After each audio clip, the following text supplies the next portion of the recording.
შემეცნებით საგანმანათლებლო პროექტი რადიო კინო მზადდება სტუდია კოცის ბაზაზე. პროექტის ხელმძღვანელი კობა ცხაკაია. პროექტის რედაქტორი ნინო ჩხიკვიშვილი. თბილისი 2025 წელი.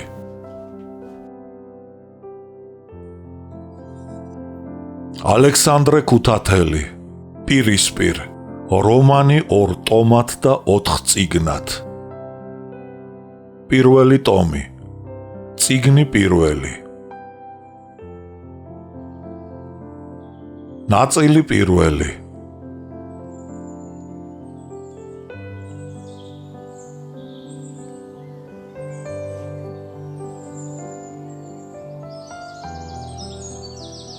სამას მესამე ვერსზე. ფრონტიდან შინ მიმავალი ჯარების გზა თბილისზე გავლით მიემართებოდა. მთავრობამ ყარსის რკინიგზის ხაზი უშუალოდ შეუერთა ბაქოს რკინიგზის ხაზს 303 ვერსზე.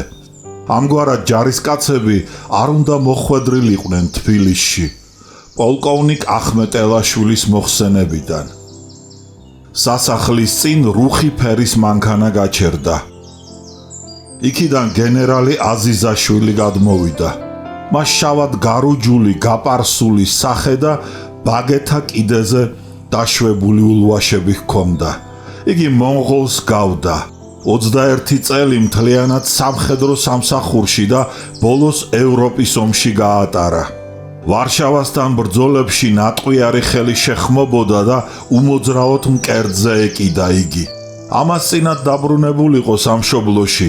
ახლა აქ ისევ ომის სუნი იგრძნო და ისევით ლეგიონის ცხენმა ნაცნობი მარშის გაგონებისას ყურები დაცქვიტა, ატოკდა და აღეგზნო.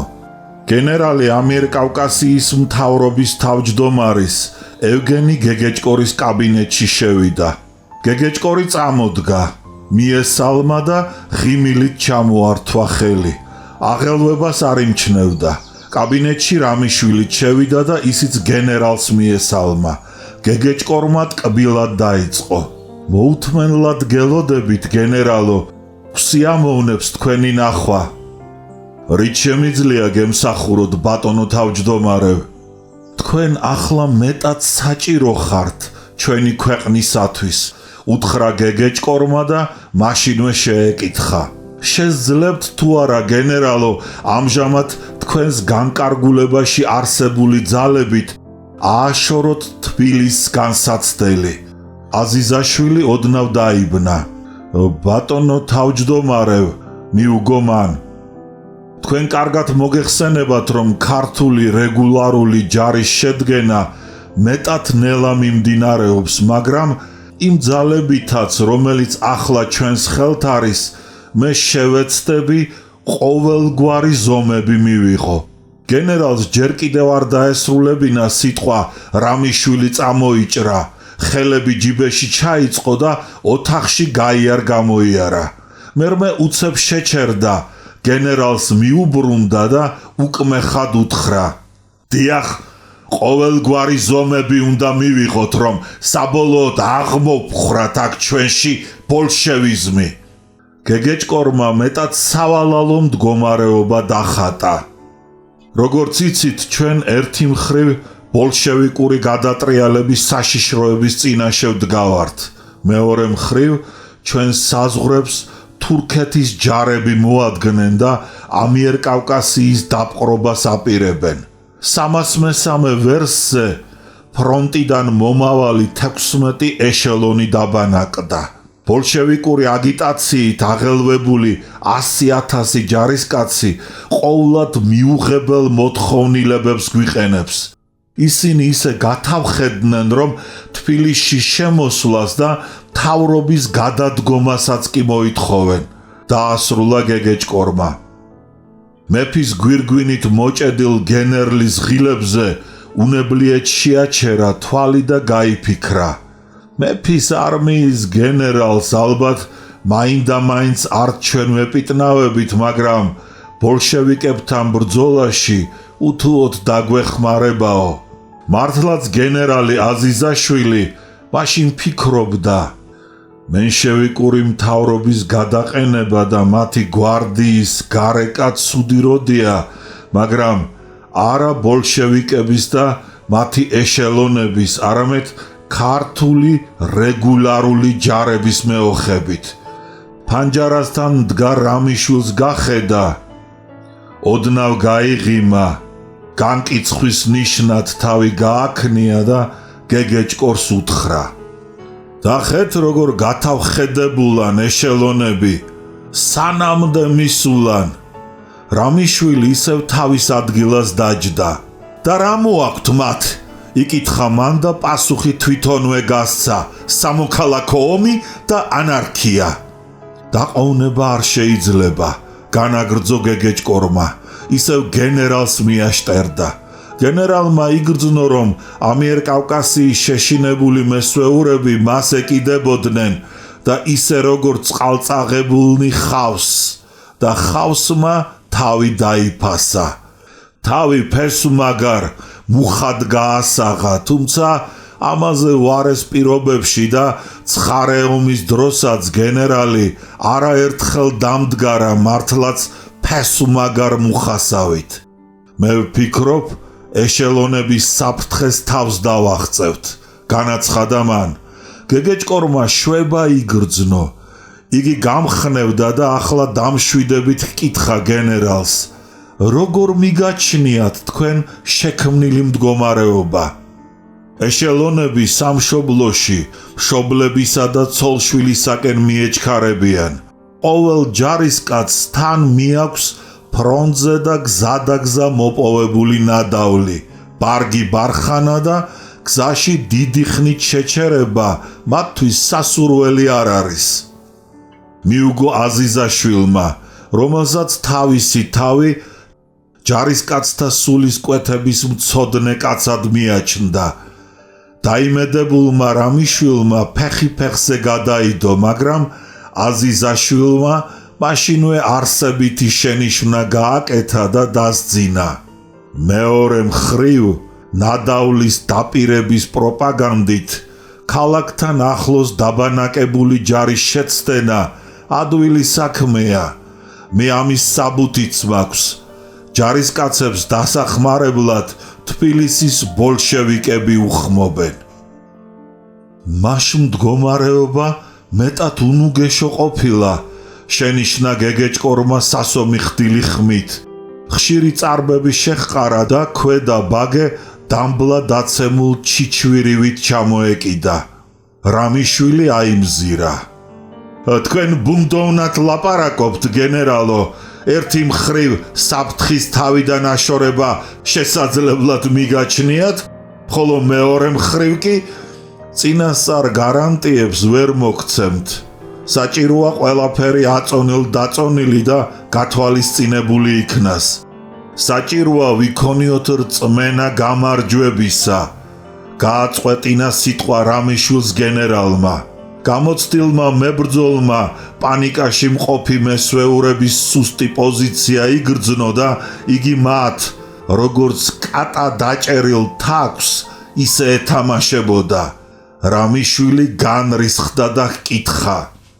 საქმეც ეგ არის. უნდა ვიცოდეთ, თქვენ გენერალს და ჩვენი ჯარების სარდალს გააქვთ თუ არა იმედი და რწმენა გამარჯვებისა? იმედისა და რწმენის გარეშე არც ერთი ოპერაცია არ მიწარმოებია, მოუჭრა გენერალმა. ამ შემთხვევაში რა იმედით ხელმძღვანელობთ? აცივდებოდა რამიშვილი. მის შეკითხვაში ბრძანებლის უკმეხი კილოც გაისმა. გენერალი აენთო და მოუჭრა. არა ზენაარსთა ძალების, არამედ ჯარებისა და პირადი გამოცდილების იმედით. რამიშვილი და გენერალი ერთმანეთს შეებნენ.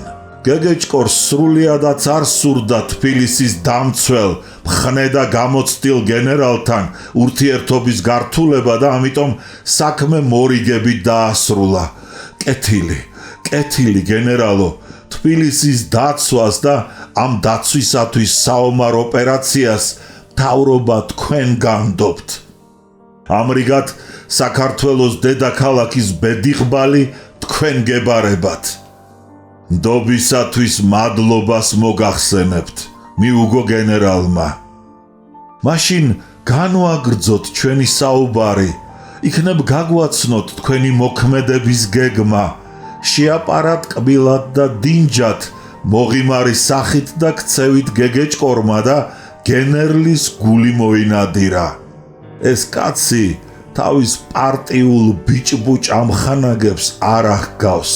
კარგი აღზრდილი, ნასწავლი და დარბაისელი კაცი ჩანს. გაიფიქრა გენერალმა და დაიწყო. უპირველეს ყოვლისა, ჩვენ გავგზავნეთ თითო ბატარეა მახათას მთაზე და სოღანლუღის ქედზე, საიდანაც როგორც კი ხელის გულზე, ისე ჩანან ეშელონები. არტილერია დიდი უპირატესობა არის. თუ კი ზარბაზნებზე გამოცდილი ჯარისკაცები გვეყოლება, შენიშნა გეგეჭკორმა. დარდიც ნუ გაქვთ, არტილერიაში გამოჩენილი ოფიცრები მუშაობენ. დაიმედა გენერალმა. დრო შეურჩია და მეათეჯერ გაუმეორა. როგორც ხედავთ, რეგულარული ჯარის რაოდენობაზე და ოფიცრების ახალი კადრების აღზრდაზე ზრუნვა მთავრობისათვის მთავარ ამოცანას უნდა შეადგენდეს. დარწმუნებული ბრძანდებოდეთ, რომ ამიერიდან ყოველგვარ ზომებს მივიღებთ და თქვენის დახმარებით ალბათ სულ მალე ჩვენი ქვეყნისათვის შესაფერ ჩინებულ ლაშქარს შევქმნით. მიუგო გეგეჭკორმა. ჩვენი სურვილიც ეგ არის. შენიშნა გენერალმა და რამიშვილს შეხედა. იგი მუქ წაბლისფერ წვერებს აწვალებდა. გამხდარი კაცი კუშტად იჯდა და ზდუნდა. საქართველოს ბოროტი გენია, გაიფიქრა გენერალმა. გენერალი ვერ შერიგებოდა იმ აზრს, რომ ის გამხდარი და კუშტი კაცი ქართული რეგულარული ჯარის შედგენას ხელს უშლიდა. როგორ უნდა გამოიყენოთ ქვეითი ჯარი? ჰკითხა გეგეჭკორმა. არტილერიის დასაცავად საყარაულო ბატალიონი გამოვიყენე, ფრონტის დასაჭერად ცალკე 1000-ეული და მოხალისე ხევსურები გავგზავნე. მიუგო გენერალმა. თიდან ფშავ ხევსურთა მოხალისეთა რაზმის ჩამოყვანით დიდი სამსახური გაგვიწია პროფესორმა შაქრო ნამორაძემ და თავადმა მამუკა ამილახვარმა. გასაგებიც არის, მსჯელობდა მთავრობის თავმჯდომარე. ახლა ჩვენს ქვეყანას განურჩევლად წოდებისა და პარტიისა ყველანი უნდა იცავდნენ. რამიშვილმა ეშმაკურად გადახედა, მარცხენა თვალი ოდნავ დახუჭა, დააწვრილა და გაიფიქრა. დიდი დიპლომატია ეს ჩვენი ევგენი. მიდი დაუყარე საკენკი გენერალსო. გეგეჭკორმა დაუყარა და გენერალმა მართლაც აკენკა და ტკბილად აკაკანდა. ჩემი გეგმა ამით არ მოიწურება. მთავრობის თავმჯდომარემ უნდა შეასრულოს ჩემი თხოვნა. ბრძანეთ. ეშელონებს უნდა გაეგზავნოს დელეგაცია. რისთვის? წინადადებისთვის.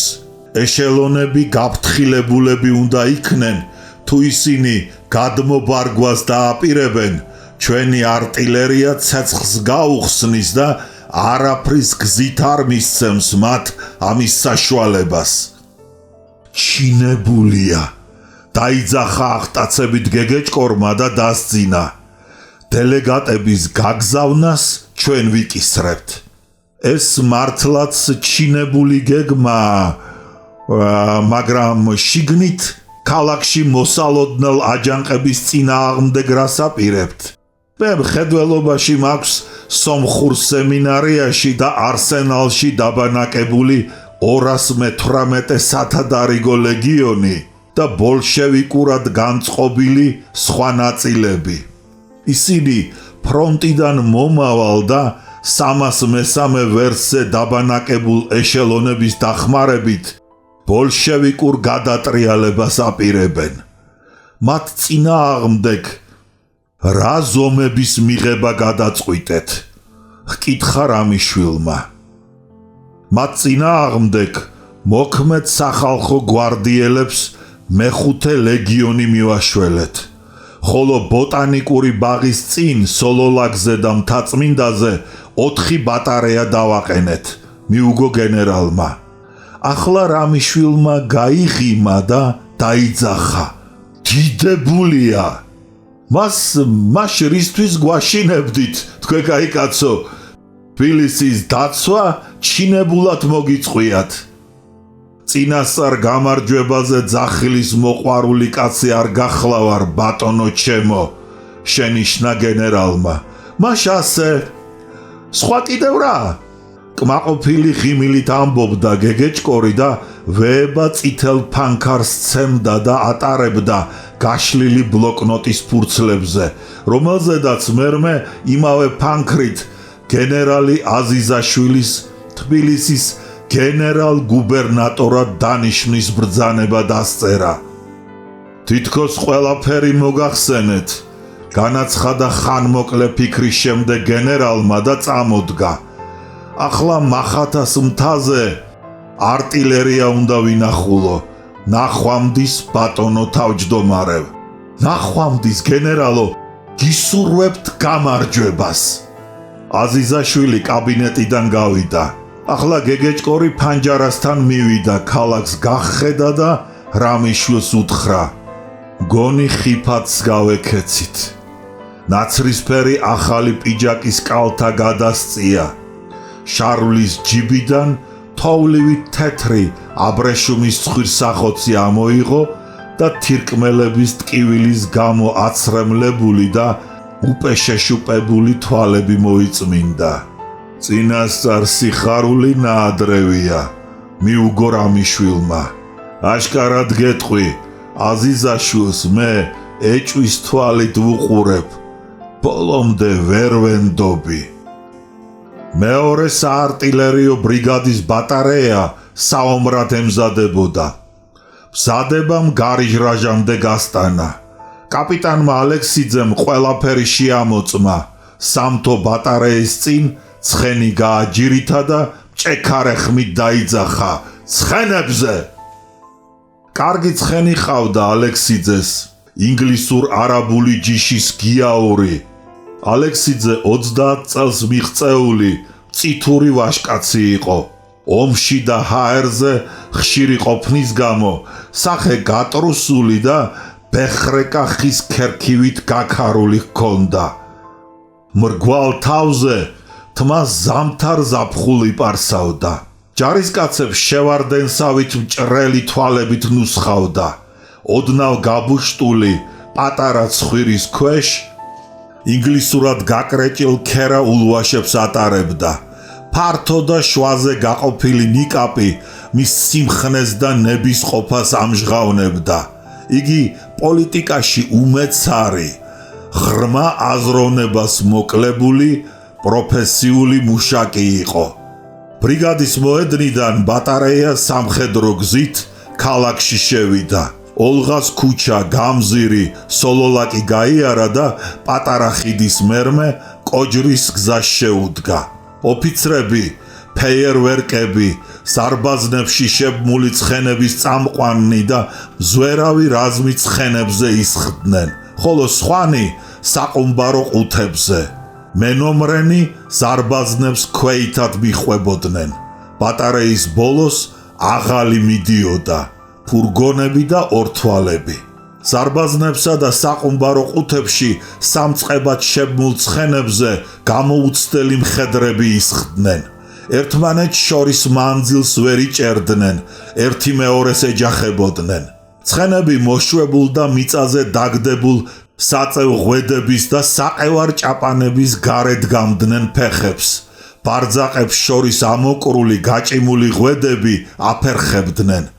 ცხენები ფრთხებოდნენ, ყალყზე დგებოდნენ, ტლინკებს ისროდნენ, ჯიუტობდნენ და ადგილიდან არ იძროდნენ. ასე ვაივაგლახით მიაღწია ბატარეიამ ბოტანიკურ ბაღს. ცხენები გამოუშვეს. ზარბაზნები დანგრეული ციხის ნარიყალის წინ სოლოლაკის მთის თავზე ჩარაზმეს და ქალაქისკენ მიუშვირეს. იქვე კაპიტნის გიაურის ადრე მოსული საველე ბატარეია იდგა და მისი ზარბაზნებიც ქალაქისაკენ მიეშვირნათ. ზარბაზნები მთაწმინდაზე, მახათაზე და სოღანლუხშიც იდგნენ. მოღრუბლული დილა იყო. სოლოლაკელებმა აივნებიდან და ფანჯრებიდან მაინც ნათლად დაინახეს მთიდან გადაყუდებული 8 ზარბაზანი და ელდა ეცად. პეტრე ცხომელიძე მზვერავ რაზმში იყო და მაღალ ცხენს ოქროყანა ტაბახმელამდე დააჭენებდა. მეტელეფონე გიორგი ცაგურიშვილმა ჯარისკაცებს ქსელი გააბმევინა და ბატარეია სასახლესა და ქართული კორპუსის შტაბს შეუერთა. სასახლეში, კორპუსების შტაბში და მოქალაქეთა შორისაც დიდი შიშიანობა იყო გამეფებული თბილისის ახლოს მდგარ ეშელონების მუქარის გამო, მაგრამ ჯარისკაცებს არაფერს არ უმხელდნენ. ჯარისკაცებმა მხოლოდ სოლოლაკზე ამოსulis მერმე გაიგეს საქმის ნამდვილი ვითარება და ომისათვის მზადების მიზეზი. კაპიტანი ალექსიძის და გიგაურის სამთო და საველე ბატარეების მფარავი რაზმი მთის კალთებზე ჩასაფრებულიყო. მალე განგაში ატყდა. მე საყვირემ ბრძოლისათვის დაუკრა. არტილერისტები ზარბაზნებს მისცივდნენ და მიჩნეულ ადგილზე დადგნენ. სამთო და საველე ბატარეამ არსენალის განაპირა კორპუსი და სომხური სემინარია ამოიღო ნიშანში. ჯარისკაცებმა ზარბაზნებში ყუმბარები შედვეს, საკეტი მიხურეს და გასასროლის ზონარები დაიჭირეს. ასე ელოდნენ ცეცხლის გახსნისათვის ბრძანებას. მაგრამ საველე ტელეფონზე მომუშავე გრიგოლ ცაგურიშვილმა ცეცხლის ნაცვლად მოშალე დაიძახა და ჯარისკაცები ზარბაზნებს მოშორდნენ. მოხალისენი მოულოდნელად ელოდნენ ომის დაწყებას, მაგრამ ყველაზე დიდი მოუთმენლობა მაუზერებითა და კარაბინებით შეიარაღებულ შავტუხა გრუზა მუსულმანებს ეტყობოდათ, რომლებიც სეიდაბადიდან ამოვიდნენ სოლოლაკზე. მათ არტილერიის დამცველი რაზმი მოიყვანეს.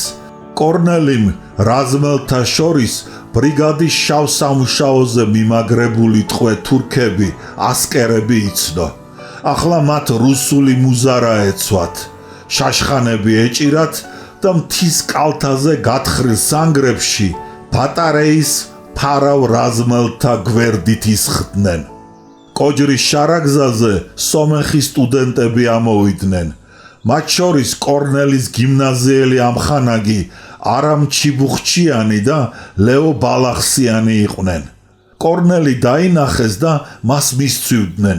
რა ამბავია, რა საპირებთ? ეკითხებოდნენ. სომეხმა სტუდენტებმა მოხალისე მუსულმანების ბრაზიანი გამოხედვა დაიჭირეს და ბოტანიკური ბაღიდან ქალაქში საჩქაროდ დაეშვნენ. ვინ იყო ის სტუდენტი, რომელსაც თქვენ ასეთ კბილად ესაუბრებოდით? ჰკითხა პლატონ მარგველაძემ კორნელის. ჩემი სკოლის ამხანაგი ლეონ ბალასიანი, მიუგო კორნელიმ. იგი მამაცი ვაჟკაცია, შარშანწინ, როდესაც ჩვენ მერვე კლასში ვიყავით, იგი ეროვნული გრძნობით გატაცებულ ამხანაგებთან ერთად ანდრანიკის ლაშქარში ჩაეწერა თურქებთან საბრძოლველად. მუსულმანთა რაზმის უფროსმა სინანული გამოსთქვა. აფსუს, არ ვიცოდი რომ იგი დაშნაკი იყო, თორემ თავში ტყვიას მივარჭობდი. საღამოს ისევ გაისმა კაპიტნის ბრძანება და ჯარისკაცები ისევ თავის ადგილებზე დადგნენ. არსენალზე და სომხურ სემინარიაზე დამიზნებული ზარბაზნები მხოლოდ ერთი სიტყვის ცეცხლის დაძახებას ელოდნენ. მაგრამ კაპიტანმა ისევ მოშალე დაიძახა. იგი სასახლესთან საველე ტელეფონით იყო შეერთებული. გრიგოლ ცაგურიშვილმა ტელეფონის მილში ჩააფურთხა. ამაოდ ჯავრობ, უთხრა მას გიგახუციშვილმა. სამხედრო მოქმედებანი გამოიწვევდნენ ეროვნულ ნიადაგზე აღმოცენებულ ხოცვა-ჟლეტვას და სისხლის ღვრას ქალაქში. ჯერ კიდევ გათენებამდე გვარდიელები ქართულ და სომხური ჯარების ნაწილებთან ერთად მოულოდნელად თავს დაესხნენ არსენალს. ბოლშევიკურად გამოწყობილი ჯარისკაცები ხანმოკლე შეტაკების მერმე მოლაპარაკებაზე წავიდნენ და იარაღი დაჰყარეს.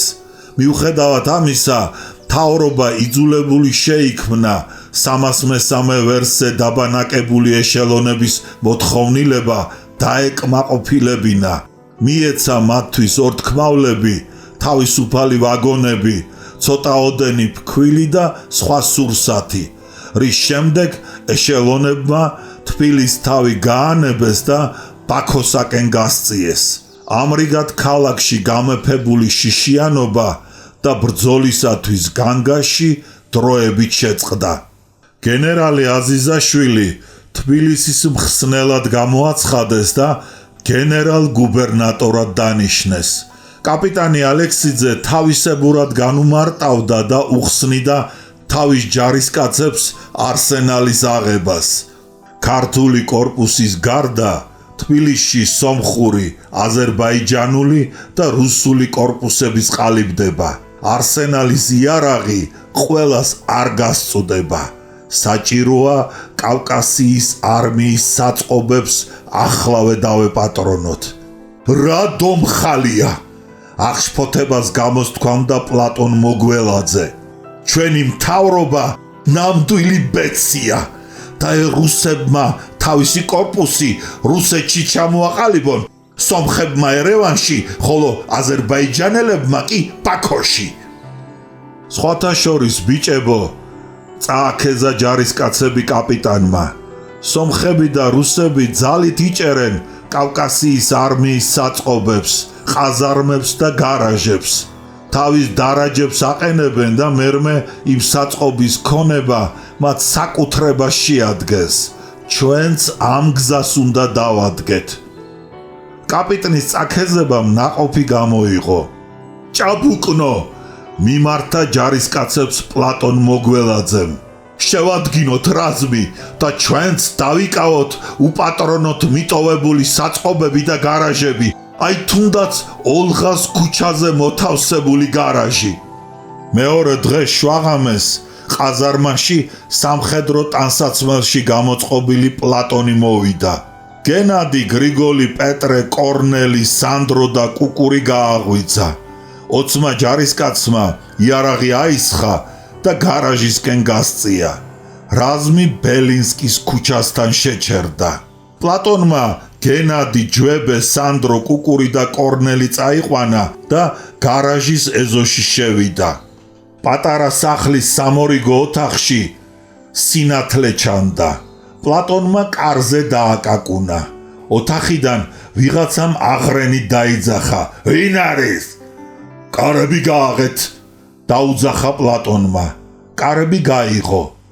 სამორიგო ოთახში ნაკვერცხალივით გახურებული ღუმელი იდგა.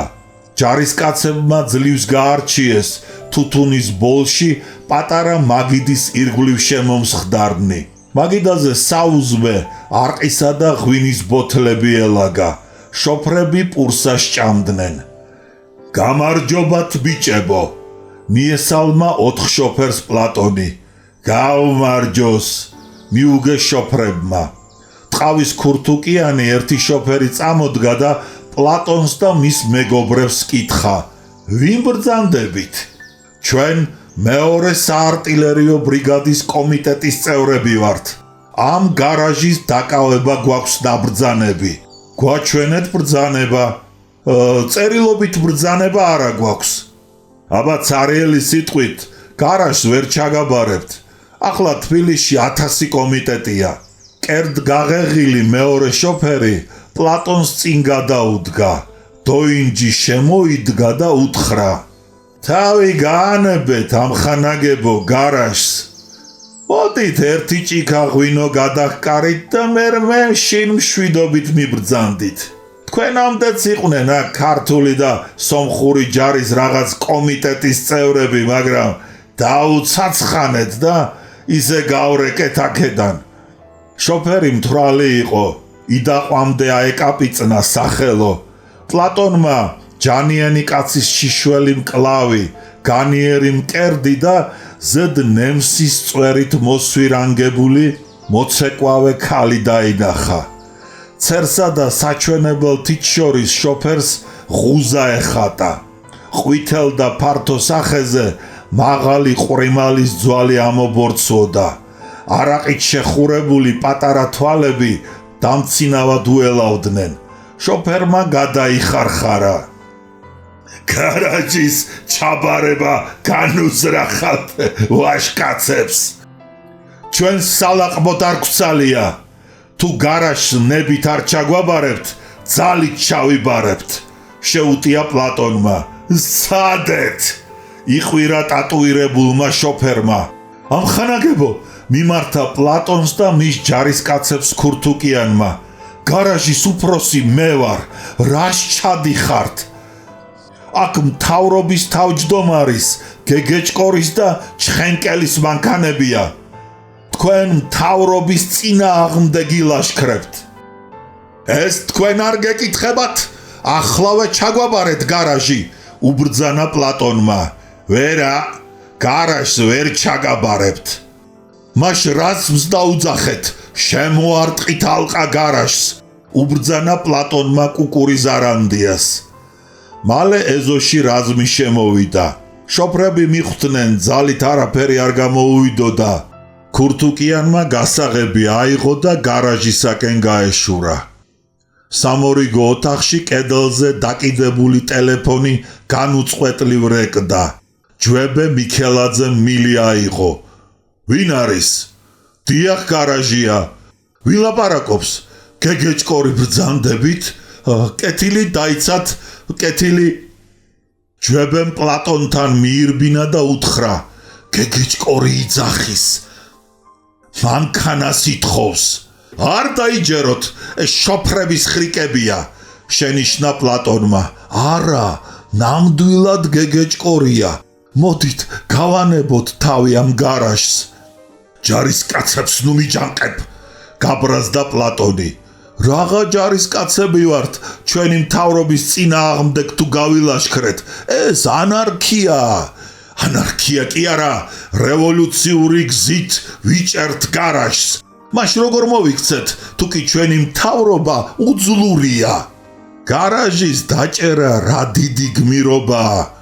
მაშ ბოლშევიკებს შავაბაროთ იგი, თუ ასეა მიბრძანდი აქედან.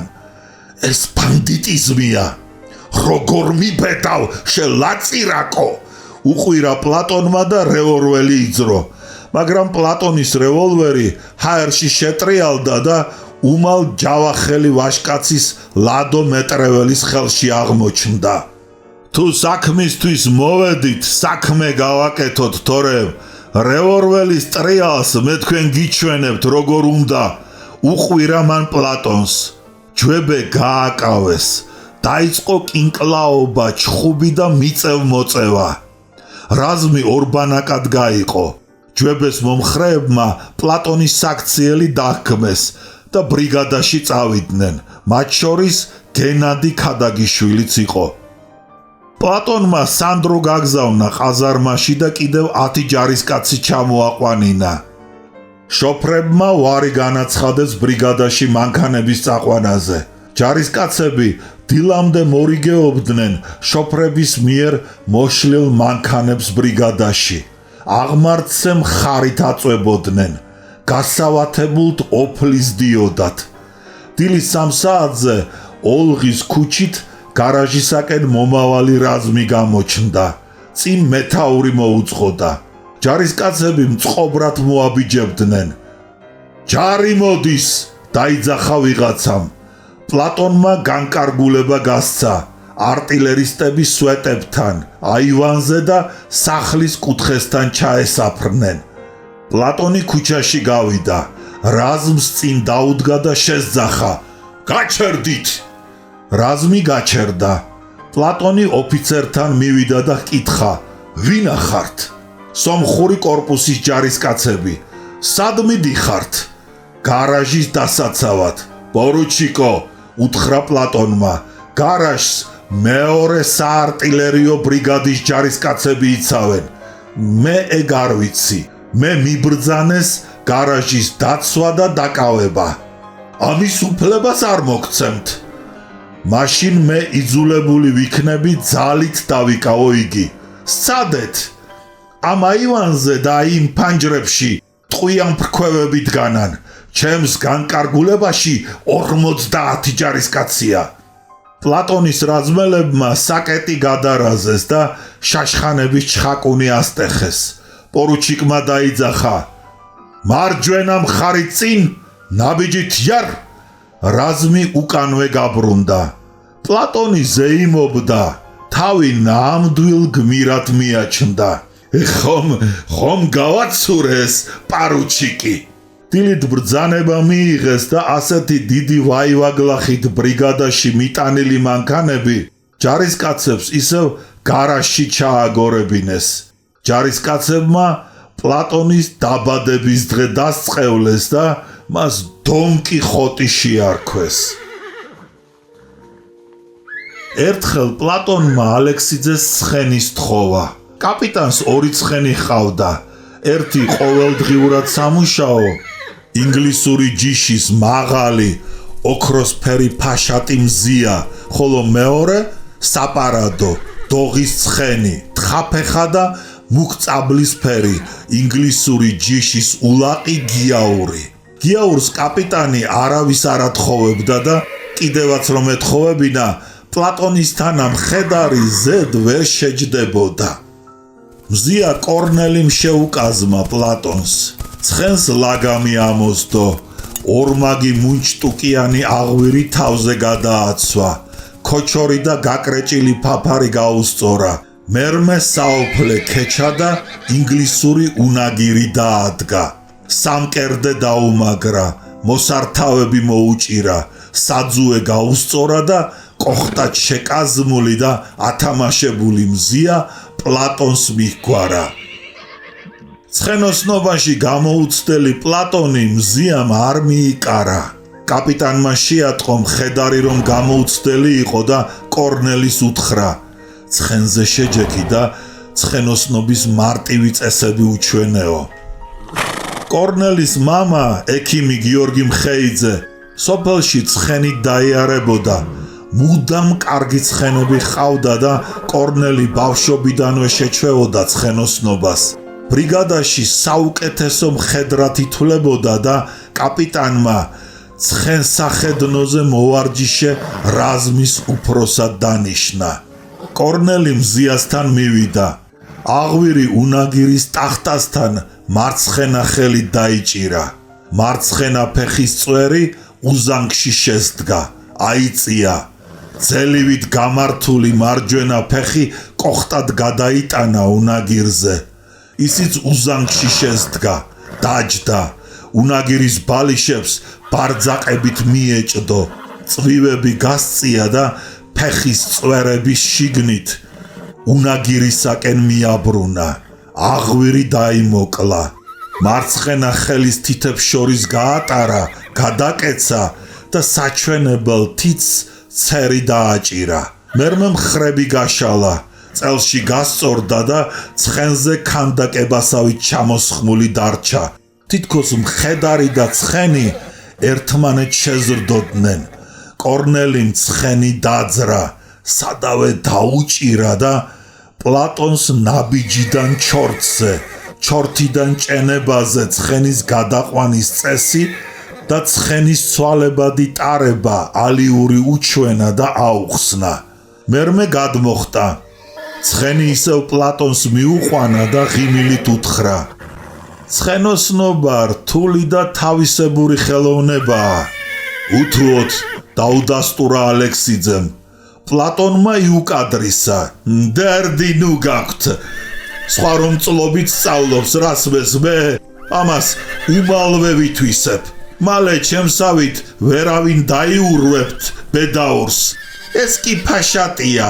ველოსიპედის ტარება ხელის მიკარებისთანავე ვისწავლე. საცნაურია მეტად მხედველობა, ჭერმეტყველობა და სისწრაფე თვალისა არწივისა მაქვს. ნადირობაში ნუ გამეჯიბრებით. ერთ ხოხობს რომ წინ ჩამოვაგდებ, მეორე ზურგს უკან თუ ამიფრინდა, უმალვე მიუბრუნდები და ისიც ჩემი მსხვერპლია. არა მარტო ველოსიპედზე ჯდომა და ნადირობა, არამედ საცნაურია ისიც ფილოსოფიურ წიგნებს რომანსავით ჩქარავ კითხულობ და რომანსავით ადვილად ვითვისებ. თქვენ მაგ დარგში ბევრი გიმუშავნიათ. თქვენი გონება ფილოსოფიური ნააზრევის ათვისება შეჩვეულია და ამიტომ საკვირველიც არ არის ბატონო პლატონ, შენიშნა გრიგოლ ცაგურიშვილმა. რა საკვირველია? იყვირა პლატონმა. ბრძენის გამომეტყველება მიიღო, სახის კუნთები დაძაბა და კეფიდან ნასესხები და მელოთ თავზე პარიკივით დაწეპებული თმა ხელის ელეგანტური მოძრაობით საფეთქელთან გაისწორა. აბა ფილოსოფოსნო, სიბრძნეზე მერე ილაპარაკეთ. პლატონ, შეჭექით ცხენზე, უთხრა კაპიტანმა, მაგრამ პლატონი აგვიანებდა. მისი თხოვნის თანახმად უნაგირს პერანგჩაცმული კარაბინი მიამაგრეს. თვითონ პლატონს მაუზერი, ხმალი და დურბინდი დაეკიდა. ჩექმებზე დეზები გაეკეთებინა. თავზე წითელი მაუდის შავყალმოიანი ქუდი დაეხურა. პლატონმა მზია შეშინებული, ფართო თვალები და გაბერილი ნესტოები რომ დაინახა, შეკრთა და კაპიტანს უთხრა: უცნაური თვალები და ნესტოები აქვთ თქვენს ფაშატს. აგზნებულია. არა, დაგრილებულია, მაკეთ არის. ახლა თვინიერი გახდა. უგეშინიათ, შენიშნა კაპიტანმა. მზია განზე გახდა, ათამაშდა და პლატონი ახლოსაც არ მიიკარა. საცნაურია, საცნაურ არს მეტად. აკანკალებული ხმით განაცხადა პლატონმა. ჩემი ეშინია, კორნელი კი შეითვისა. კორნელი მზიას აღვირში წაავლო ხელი, გაუწყრა და მერმე პლატონს უზანგში ფეხი შეადებინეს და დიდის ვაივაგლახით შესვეს უნაგირზე. რა კი პლატონი უნაგირზე აღმოჩნდა და აღვირი დაიჭირა, ცხენი საბოლოოდ დამორჩილებული და დაოკებული ეგონა და კაპიტანს სტეკის თხოვა. ჩემს ცხენს მათრახი არ უყვარს. გააფრთხილა კაპიტანმა, მაგრამ სტეკი მაინც მიაწოდა. კაპიტანი ერთობოდა, ეშმაკურად გაიღიმა და პორუჩიკს სანდრო ბერეჟიანს წაშჩურჩულა. ნაცარქექია, საომრად ემზადება. სტეკის მიკარებისთანავე მზია ადგილს მოსწყდა. მხედარს თავი წაართვა და ჭენებით წავიდა. წევარივით გაიშალა და საბურთალოს ყაზარმების, თავლებისა და საარტილერიო პარკს შორის მდებარე მოედანი დატორა. უნაგირზე ხან მარჯვნივ და ხან მარცხნივ ხურჯინივით გადაკიდებულ მხედარს ოფიცრები და ჯარისკაცები უცქერდნენ და უგულოდ ხარხარებდნენ, მაგრამ ხარხარი მალე შეწყვიტეს და შეშინდნენ. პლატონს ქუდი გადავარდნოდა. კეფიდან ნასესხები და მელოთ თავზე პარიკივით დაწეპებული თმა გიჟსავით აშეჩოდა. თვალებ დაკუსული და შეშინებული მხედარი განწირული ხმით ყვიროდა. გააჩერეთ ფაშატი, გაგიჟდა, მიშველეთ, მიშველეთ, მიშველეთ. წევარივით მოქნილმა ცხენმა მოედანი ჭენებით შემოირბინა. ჯარისკაცები დაედევნენ. თავლასთან შეაჩერეს და ამით მხედარის სიკვდილს გადაარჩინეს. რადგან მზია თავლაში შეიტანდა და დაბალი კარების დირეს დააჯახებდა და გაათავებდა პლატონს. გულწასული მხედარი ცხენიდან ჩამოსვეს. როცა იგი ოდნავ მოსულიერდა, თავის მართლება დაიწყო. ცხენმა მიგზნო და გახელდა. როგორ? ჰკითხა კაპიტანმა. ნუ შეახედვინებთ ჩემს თვალებს, თორემ ისევ გაგიშტება. მიუგო პლატონმა და თვალები უცნაურად დააბრიალა. როგორ? თვალი ეცა. ცხენი კი არა, კაცი ვერ უძლებს ჩემ თვალთა ძალას. იქნებ მართლა თქვენი თვალების ძალამ გაახელა, შეეჭვდა ზემდეგი ანაპოტისტე ფერაძე. რას მიქარავ? გაუცხრა კაპიტანი. ცხენი ცნობს და მაშინვე დასჯაბნის გამოუცდელ და შიშარ მხედარს. მორჩა და გათავდა. რის თვალი, რა თვალი? როდესაც პლატონი დამშვიდდა, თავლიდან ფურგონის თვინიერი ცხენი გამოუყვანეს, შეუკაზმეს და ქალაქში გაისტუბრეს. სტეკი კი არა, თავში კეტი რომ შემოეკრა პლატონს, ის ცხენი მაინც არ გაჭენდებოდა. პლატონი გამზირს მიუახლოვდა. სახე მოღუშა, ცალი წარბი მრისხანეთ აზიდა, სახის კუნთები დაძაბა და განზრახ გაბრაზდა. იმ წუთს ის ესპანელი დონკიხოტი და ჩვენებური ნაცარქექია მართლა ფიქრობდა თითქოს შეუდარებელი მხედარი, მებრძოლი, გმირი და ბრძენი იყო. გამზირზე მოსეირნენი შედგნენ და პლატონს მიაშტერდნენ. მხედარი ნაცნობთ მხედრულ სალამს აძლევდა. პლატონ მოგველაძე ჯარში ჩაწერილა, ომში მიდის. რა კარგი ცხენი ყავს. გამოჩენილი მხედარი ყოფილა. რა კოხტათაცვია, ნამდვილი ევროპელია. იძახოდნენ ქალები. დიდი მამული შვილია. ვიცოდით თურქეთთან ომის დროს შინ არ დადგებოდა. ამბობდნენ კაფე დარბაზის წინ გაჩერებული სალახანები. დიდად განათლებული და მომზადებული კაცია. დიდი პატრიოტია. დიდებული მოლაპარაკეა. ნამდვილი ენამზე, ოქროპირია. იძახდნენ აქეთ-იქით. უკანასკნელი ეპითეტი, პატრიოტი და ოქროპირი, თავარი და გადამწყვეტი იყო პლატონ მოგველაძისა და სხვათა გაბერვისა და გაღმერთებისათვის.